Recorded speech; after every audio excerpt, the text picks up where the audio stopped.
ہاں جی، 15 یا ہے اہل الکتاب قد جاءکم رسولنا یبین لکم جی کثیرا مما کنتم تخفون۔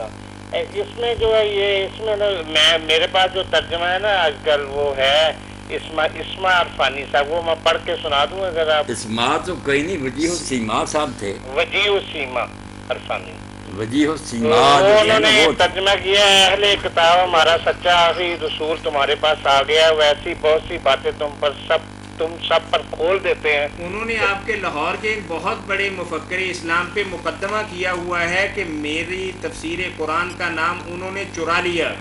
یہ اللہ، انفارمیشن آپ کی طرف سے ابھی ملی ہے۔ یہی شیخ حرم ہے جو چرا کر بیچ کھاتا ہے، گلی میں بوزر و دل کے ویسو چادر اللہ۔ انہوں نے اپنی تفسیر تو لکھی کوئی نہیں، صرف توبہ۔ ترجمہ ہی لکھا ہوا ہے۔ وعلیکم السلام ورحمۃ اللہ۔ جو تم کتاب الہی سے چھپا کر رکھا کرتے تھے اور رسول خاتم النبیین بہت سی لغزشیں معاف فرما دیا کرتے ہیں، تمہارے پاس جو آیا ہے وہ یقیناً اللہ تعالیٰ کے ہاں سے نور ہے اور روشن کتاب۔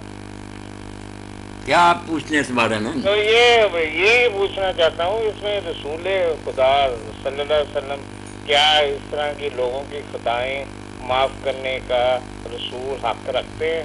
ہمارے نبی نہیں، رسول اللہ علیہ السلام معاف کرنے کا حق نہیں رکھتے۔ رسول اللہ صلی اللہ علیہ وسلم کے پاس زیادہ سے زیادہ یہ بات تھی کہ اگر کوئی گناہ گار جائے کہ اللہ کے رسول میرے لیے بخشش کی دعا کریں تو اللہ سے بخشش کی دعا کرتے ہیں۔ اللہ کا رسول نہیں معاف کر سکتا، وَمَن يَغْفِرُ الذُّنُوبَ إِلَّا اللَّهُ، گناہوں کو کون بخش سکتا ہے سوائے اللہ کا، کسی کو حق نہیں۔ دعا کر سکتے ہیں، اچھا تو بھی دعا کر، میں بھی کرنا، اللہ تجھے بخشے، یہ بات ہے۔ یہاں جو بات ہے نا، اگر انہوں نے ترجمہ کیا نا بہت سی خطائیں معاف کرتا تو غلط کیا، یہاں خطاؤں کی کوئی بات نہیں۔ اب صحیح ترجمہ سنیں، یا اہل الکتاب، اے اہل کتاب، قد جاءکم رسولنا، تمہارے پاس ہمارا رسول آ گیا۔ یہ ذکر حضرت محمد رسول اللہ صلی اللہ علیہ وسلم کا کہ اہل کتاب ہمارا رسول اب آ گیا، یبین لکم کثیر مما کنتم تخفون من الکتاب، تو کتاب میں سے، تورات اور انجیل میں سے جو بہت سی باتیں تم نے چھپائی ہوئی تھی نا اور لوگوں کو نہیں بتاتے، پردہ ڈالا ہوا تھا، یہ ان کو کھول کھول کر بتا رہا۔ قرآن نے ننگے کر دیے کہ یہاں جہاں ان لوگوں نے تحریف کی ہے، یہاں چیزیں چھپائی ہوئی ہیں۔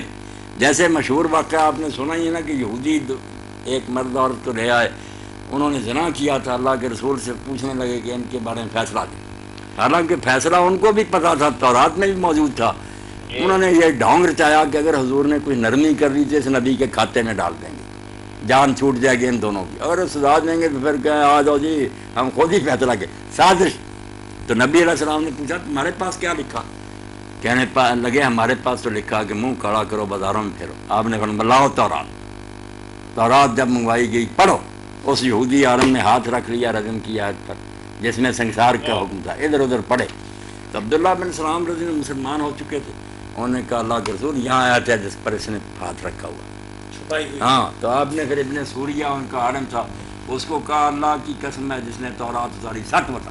اس نے کہا اللہ کے رسول واقعی جو حکم آپ نے بتایا نا یہی ہمارے پاس ہے کہ شادی شدہ کو سنسار کر، مگر کیا کریں ہمارے امیر بادشاہ کرنے لگے، ہم نے ان کی خاطر پھر اصل حکم چھپا دیا اور بنا لیا کہ چلو منہ کڑا کرو بازاروں میں گھما دو، حکم موجود۔ یہ بات ہے جو کہا کہ اللہ کا رسول آ گیا ہے، تم نے جو بہت سی باتیں کتاب کی چھپا رکھی تھیں یہ ان کو کھول کھول کر بیان کرتا۔ اور اس کے بارے میں یہاں گناہوں کی بات نہیں ہے، یعفو عن کثیر، کہ اور بھی بہت باتیں ہیں جو تم نے چھپا رکھی ہیں، مگر بہت سی باتوں سے درگزر کر دفع کرتا ہے، ان کو بیان نہیں کرتا، کثیرن بہت سی بیان بھی کرتا ہے، اور اس کے پیچھے نہیں پڑ گیا کہ یہودیوں کے عیب بھی بیان کریں، بہت سی دفع کرتا، نظر انداز کرتا۔ بات تو یہاں ہو رہی ہے کتاب کی کہ کتاب میں سے چھپایا ہوا تھا، اس میں سے بہت کو قرآن نے اور رسول اللہ نے بیان کر دیا، اور کئی چیزیں چھوڑ دیں کہ اس کا کوئی فائدہ نہیں۔ قد جاءکم من اللہ نور و کتاب مبین، چلو دوسری آیت بھی آ گئی۔ اب اس کے ساتھ بھی لوگوں نے ٹھٹھا بنا لیا۔ ہاں، ہمارے کئی علماء بھی، شاید مولوی صاحب بھی، ان میں نور حضور ہیں اور کتاب جو ہے نا قرآن ہے، بالکل غلط بات ہے۔ رسول کی بات اوپر ختم ہو گئی، قد جاءکم رسول، ہمارا رسول آیا۔ اب دوسری بات کہی کہ ایک رسول آیا اور دوسری کیا چیز آئی؟ قرآن۔ قد جاءکم من اللہ نور و کتاب، اس کی دو صفتیں ہیں، الگ نہیں۔ جیسے کہ اللہ پاک کی کئی صفات اکٹھی بیان ہو جاتی ہیں نا، دو صفتیں آ گئیں کہ نور آیا ہے اور کتاب، یعنی یہ واو تفسیری کہلاتی ہے کہ وہ کیا ہے؟ قرآن کتاب مبین. اور اسی لیے آگے جو ضمیر آئی پھر یہدی بہلہ، یہدی بہم اللہ نہیں کہا کہ دو کے ذریعے ہدایت نہیں، ایک ہی ہے نا. چونکہ نور بھی ہے اللہ تعالیٰ کسی جگہ سے برہان کہتا ہے یا ایھا الناس قد جاءکم برہان من ربکم انزلنا الیکم نورا مبینا. اور قرآن میں جہاں جہاں نور مبین آیا دیکھ لیں سورہ اعراف ہے تقابل قرآن کے سوا حضور کو نہیں کہا. حضور اپنی جگہ نور ہیں کہ آپ کے ذریعے بھی دین ملا، مگر قرآن میں نور جہاں کہا گیا صرف قرآن کو کہا گیا. صحیح تفسیر کرو قرآن آیا. اور اگر لوگ کہیں نہیں واو ہے، واو کئی مولوی شرارتی ہوتے ہیں اور ہے، میں اور بتاتا ہوں کہ آپ پڑھ لیں یہ کیا ہے. سورہ جو لقمان ہے اس میں اللہ تعالیٰ کیوں فرماتا تل کا آیات نہیں، اس میں نہیں، سورہ نمل میں غالباً پڑھوں گا وہاں اور بھی ہے اور مانتے سب ہیں کہ ایک ہی ہے. طاسین تل کا آیات القرآن و کتاب مبین. اب بات کریں کہ یہ آیتیں ہیں قرآن کی اور کتاب مبین کی. اب دو چیزیں ہیں، قرآن اور کتاب مبین. کوئی اللہ سے ڈرنا چاہیے. اسی طرح سورہ الحجر سے بھی پڑھیں تاکہ لوگوں کو پتہ چلے کہ واو تفسیری بھی ہوتی ہے. ایک بات ہوتی ہے وہ یعنی کے معنی ہم دیتی ہے. یہاں بھی اللہ تعالیٰ فرماتا ہے کہ لوگوں دل کا آیات الکتاب و قرآن مبین.